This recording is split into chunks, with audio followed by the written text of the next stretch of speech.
Science का ऐसा मानना है कि इस यूनिवर्स की शुरुआत आज से 14 बिलियन ईयर्स पहले एक बहुत बड़े धमाके के साथ हुई। यूनिवर्स की बिगिनिंग के टाइम पे यूनिवर्स का सारा मैटर एक ही जगह पर इकट्ठा था।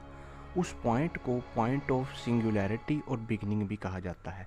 एक्सपेंशन हुई और पार्टिकल्स बनना शुरू हो गए। इन पार्टिकल्स ने मिलकर प्लैनेट्स बनाए और प्लैनेट्स ने मिलकर एक्सट्रीमली हॉट गैलेक्सीज और इन गैलेक्सीज ने मिलकर यूनिवर्स को जन्म दिया। यूनिवर्स आज भी एक्सपैंड कर रही है और इस थ्योरी का नाम कॉस्मिक इन्फ्लेशन थ्योरी है। यूनिवर्स के बनने के बाद मैटर की कई फॉर्म्स बनी, लेकिन उनमें से 3 स्टेबल फॉर्म्स सॉलिड, लिक्विड और गैस थी। लेकिन ये मैटर सारा आया कहाँ से? क्या ये पॉइंट ऑफ बिगनिंग में पहले से ही मौजूद था या ये बिग बैंग के दौरान बना? अगर बिग बैंग से पहले कुछ नहीं था तो ये मैटर किस चीज़ से बना? इसका जवाब देने के लिए 21वीं सेंचुरी के सबसे बड़े scientist professor doctor Stephen Hawking ने एक नया कॉन्सेप्ट पेश किया, नेगेटिव एनर्जी का। स्टीफन हॉकिंग ने अपनी आखिरी किताब the brief answers to the big question में एक कॉन्सेप्ट इंट्रोड्यूस करवाया जिसको हम नेगेटिव एनर्जी का कॉन्सेप्ट कहते हैं। चलिए इसको एक एग्जाम्पल के साथ समझने की कोशिश करते हैं। अगर हमारे पास एक पहाड़ है और हम एक और पहाड़ तैयार करना चाहते हैं तो हमें ज़मीन से मिट्टी खोदनी होगी।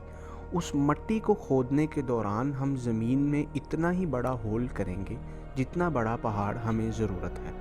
और जब हम इस होल को देखेंगे और इन दोनों इमेजेस को एक दूसरे के साथ कंपेयर करेंगे तो ऐसा लगेगा जैसे पहाड़ एक पॉजिटिव साइड पे ग्रो कर रहा है और उसका होल नेगेटिव साइड पे ग्रो कर रही है। इस नेगेटिव एनर्जी की वजह से पॉजिटिव एनर्जी जनरेट होती है और नेगेटिव एनर्जी पॉजिटिव पार्टिकल्स को जनरेट करती है। इसके लिए एक इमेजिनरी कॉन्सेप्ट नेगेटिव टाइम का भी इंट्रोड्यूस करवाया गया, जिसकी फिज़िकल सिग्निफिकेंस तो कुछ नहीं है लेकिन मैथमेटिकल एनालिसिस में ये काम करता है। अगर नेगेटिव एनर्जी टाइम में बैकवर्ड फ्लो कर रही है तो पॉजिटिव एनर्जी टाइम में फॉरवर्ड फ्लो करेगी।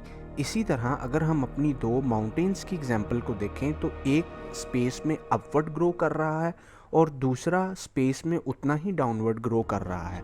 तो ये एक थ्योरी थी जिससे हमें ये पता चलता है कि नेगेटिव एनर्जी किस तरीके से पॉजिटिव एनर्जी को जनरेट करती है।